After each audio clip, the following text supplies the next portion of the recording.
السلام علیکم اسٹوڈنٹس، آج ہم بک نمبر 2 کا لیسن نمبر 5 آن ڈسٹرائنگ بکس کا لیکچر نمبر 4 کر رہے ہیں۔ آج کا لیکچر شروع کرنے سے پہلے میں پچھلا تھوڑا سا آپ لوگوں کو ریوائز کروا دیتی ہوں۔ سچویشن یہ تھی کہ جو رائٹر ہیں اس ایسے کے آن ڈسٹرائنگ بکس کے J.C. اسکوائر، ان کے یہ ایک چھوٹے سے فلیٹ میں رہتے تھے اور اس چھوٹے سے فلیٹ میں ان کے پاس یوز لیس بکس کی اچھی خاصی کلیکشن موجود ہو گئی۔ نتیجتاً ہوا کیا کہ انہیں بکس کو ڈسٹرائے کرنا پڑا، اور یہ کہتے ہیں کہ یہ پبلک کی ڈیوٹی ہے کہ یوز لیس بکس کو ڈسٹرائے کیا جائے۔ تو ان کے پاس گیس کوکر کوکنگ رینج کوئی ایسا سسٹم تھا نہیں کہ کتابوں کو وہ جلا دیتے، تو لہٰذا انہوں نے ایک بوری کا ارینجمنٹ کیا، کتابیں بوری میں ڈالی اور پل کے کنارے گئے کتابوں کو دریا میں پھینکنے کے لیے۔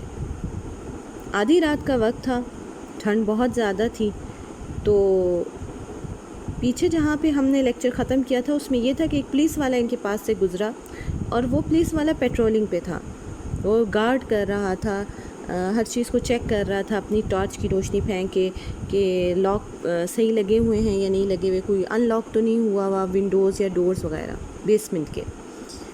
تو یہ تھوڑے سے ان ایزی ان کو فیل ہوا۔ پھر انہوں نے کہا کوئی مسئلہ نہیں، اگر وہ یہ سمجھے گا پولیس والا کہ میرے پاس بوری میں لوٹ کا مال ہے تو میں بوری اوپن کر کے دکھا سکتا ہوں، اور ان کو سمجھ آ جائے گا کہ یہ کتابیں اتنی یوز لیس ہیں، گو کہ فرسٹ ایڈیشن کی ہیں، ان کو کوئی چرا نہیں سکتا۔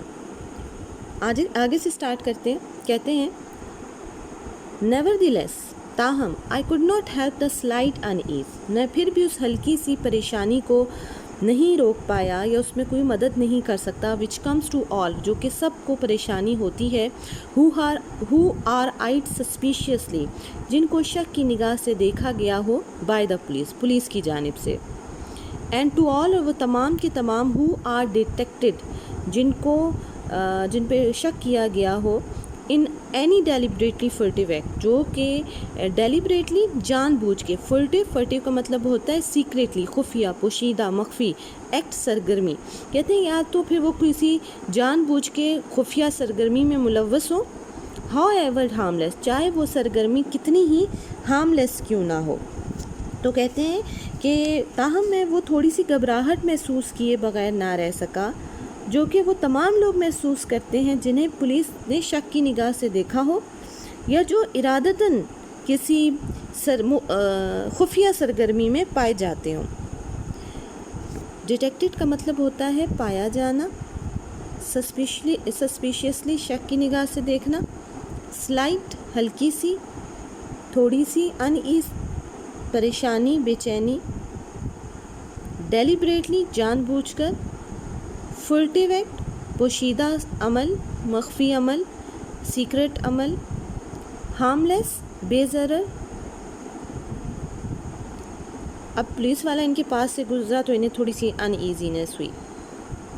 آگے کہتے ہیں ہی ایکویٹڈ می، اس نے مجھے چھوڑ دیا، اپیرنٹلی ظاہری طور پر، and with a step that making an effort, اور کہتے ہیں جیسے ہی وہ اس پولیس والے نے ان پہ کوئی نگاہ نہ ڈالی، ان کو پکڑا نہیں یا ان کو چھوڑ دیا، تو کہتے ہیں انہوں نے پوری کوشش کی، جیسے ہی انہوں نے ایک قدم آگے اٹھایا، میکنگ این ایفرٹ، پوری کوشش کی، آئی پریونٹڈ فرام گروئنگ مور ریپڈ، کہ میں نے اپنے آپ کو بچایا، روکا کہ میں زیادہ تیز اپنے قدم نہ کروں، کیونکہ اگر یہ زیادہ تیزی سے چلتے تو ہوتا ہے کیا کہ پولیس والے کو تو پھر شک ہوتا ہی لازمی کہ یہ کیوں بندہ اتنا تیزی سے بھاگا ہے، کیا وجہ ہوئی ہے۔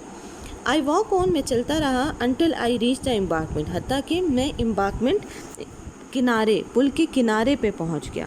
اب انہوں نے پولیس والے نے ان کو چھوڑ دیا یا ان کے اوپر کوئی اتنی اٹینشن نہیں پے کی، اور یہ اسی طرح چلتے رہے حتیٰ کہ وہ پل کے کنارے پہ پہنچ گئے۔ اٹ واز دین، پھر ہوا یہ کہ that all the implication of my act reveal them self, کہ میرے عمل کی ساری جو امپلیکیشن تھی، امپلیکیشن کا کیا مطلب ہوتا ہے، ریلیٹڈ تمام چیزیں جو تھیں وہ خود بخود ظاہر ہوئیں۔ کیسے؟ آئی لینڈ اگینسٹ دا پیراپٹ، میں پیراپٹ پہ جھکا، پیراپٹ منڈیر، وہاں پہ جھکا، اینڈ لک ڈاؤن، اور نیچے دیکھا، انٹو دا فینٹلی، ہلکا سا، لیومنس، چمکتا ہوا، سویل آف دا ریور، دریا کی موجوں کو، دریا کے بہاؤ کو میں نے دیکھا، جو ہلکا سا چمک رہا تھا. اب کیسے چمک رہا تھا؟ آدھی رات کا وقت تھا, ستارے چمک رہے تھے, تو ستاروں کی روشنی ریفلیکشن پڑ رہا تھا. تو اس کو یہ کہہ رہے ہیں کہ انہوں نے جب کنارے پہ جھکے تو انہوں نے دریا کے پانی کو ہلکا سا چمکتا ہوا پایا. تھوڑا سا سویل بھنور کے لیے بھی استعمال ہوتا ہے, ٹویلس کے لیے بھی استعمال ہوتا ہے. سڈنلی اچانک, آئی ہرڈ اے اسٹیپ, میں نے ایک چاپ سنی, نیئر می, اپنے قریب, کوائٹ آٹومیٹکلی, فوراً سے, خود بخود, آئی اسپرینگ بیک, میں پیچھے کی جانب اچھلا, فرام دا وال, دیوار سے, and begin walking on with, اور دیوار کے ساتھ ساتھ چلنا شروع کر دیا. آئی فروینٹلی ہوپ, میں نے شدت سے امید کی, یا مجھے شدت سے یقین ہوا, یا میں نے یقین یہ دلانے کی کوشش کی. این ایئر آف رومینیشن, رومینیشن کا مطلب ہوتا ہے سوچ بچار, میڈیٹیشن, کہ میں بہت ہی زیادہ ایک میڈیٹیشن میں ہوں, کچھ سوچ رہا ہوں. اینڈ انکنسرن, اور آس پاس جتنا بھی میری سراؤنڈنگ ہے, جتنے بھی میرے آس پاس کچھ بھی ہو رہا ہے, میرا اس سے کوئی بھی تعلق نہیں ہے. انکنسرن یعنی کہ لا تعلقی کو میں نے لا تعلقی کا اظہار کیا. دا پیڈسٹرین کیم بائی می, وہ جو پیڈسٹرین چلنے والا یا پیدل چلنے والا میرے پاس آیا, میرے پاس سے بلکہ گزر گیا, وداؤٹ لکنگ ایٹ می, میری جانب دیکھے بنا. اب جب پولیس والے سے تو یہ بچ گئے, جب آگے گئے تو کنارے پہ جب پہنچے تو منڈیر پہ جھکے, نیچے دریا میں مدھم چمکتے ہوئے بھنور کو دیکھا.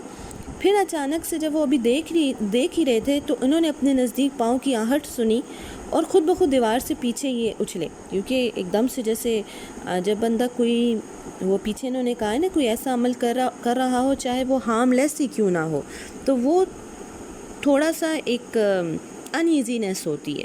تو وہ ایک دم سے پیچھے اٹھے اور خود کو آس پاس کے ماحول سے لا تعلق ظاہر کرتے ہوئے آگے چلنا شروع کر دیا دیوار کے ساتھ ساتھ. ان کو یہ پورا یقین تھا کہ اپنی اس کوشش میں کامیاب ہو جائیں گے. تو وہ جو پیڈسٹرین تھا وہ ان کی جانب دیکھے بنا گزر گیا, جس کے قدموں کی انہوں نے آہٹ سنی تھی. اچھا, یہاں پہ جو ورڈز آئے ہیں امپلیکیشنز, اس کا مطلب ہوتا ہے ریلیٹڈ, متعلقات. ریویلڈ, ظاہر کرنا. لینڈ, جھکا. پیراپٹ, حفاظتی روک یا منڈیر کو کہتے ہیں. فینٹلی, ہلکی سی, مدھم. لیومینس, چمکتی ہوئی یا چمکتا ہوا. سویل, بھنور.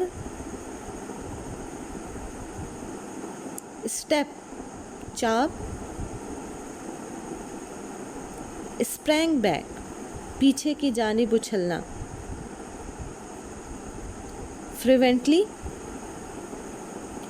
فرونٹلی کا مطلب ہوتا ہے شدت سے. ہوپڈ, امید. ایئر آف رومینیشن, لا تعلقی. انکنسرن کا مطلب لا تعلقی ہے. ایئر آف رومینیشن, سوچ بچار, میڈیٹیشن.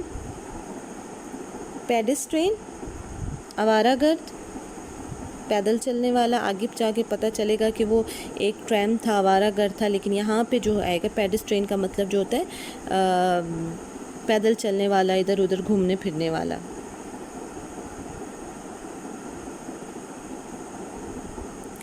جیسے کہ میں نے آپ سے بتایا کہ وہ پیڈسٹرین جو ہے وہ رائٹر کی جانب دیکھے بنا وہ چلا گیا. کون تھا؟ اٹ واز اے ٹریم, یہ ایک آوارہ گرد تھا.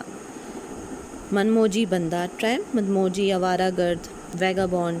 ہو had other things to think about, جس کے پاس اور بہت سی دوسری چیزیں تھیں سوچنے کے لیے. And calling myself N S, اور اپنے آپ کو گدھا کہتے ہوئے. آئی اسٹاپڈ اگین, میں دوبارہ سے رک گیا. نو فور اٹ, بس اب تو. نو فور اٹ کا مطلب یہ ہوتا ہے بس ابھی یہ میں نے کر دینا ہے, ابھی یہ کام کر دیتا ہوں. آئی تھاٹ, میں نے سوچا. But just as I was preparing to cast my books, بس جیسے ہی میں نے اپنے آپ کو تیار کیا یا میں تیار ہو گیا تھا کتابیں کاسٹ پھینکنے کے لیے. اپون دا واٹر, پانی میں. I heard another step, میں نے ایک اور چاپ سنی. A slow and made one, ایک ہلکی سی. میڈ ون, نپی تلی. The next thought came like a blaze of terrible blue lightning across my brain. اگلا خیال جو ان کو آیا وہ ایک خوفناک نیلی آسمانی بجلی کی چمک کی طرح آیا. کیا وہ خیال تھا؟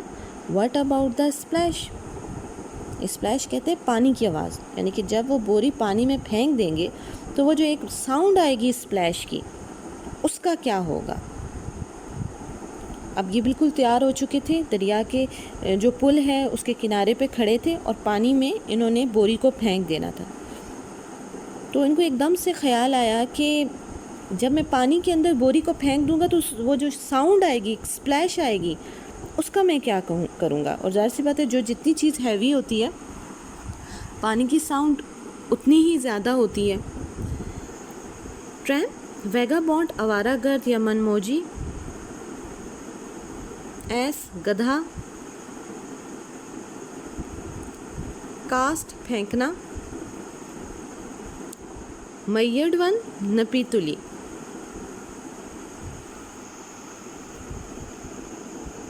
تھاٹ خیال، بلیز روشنی،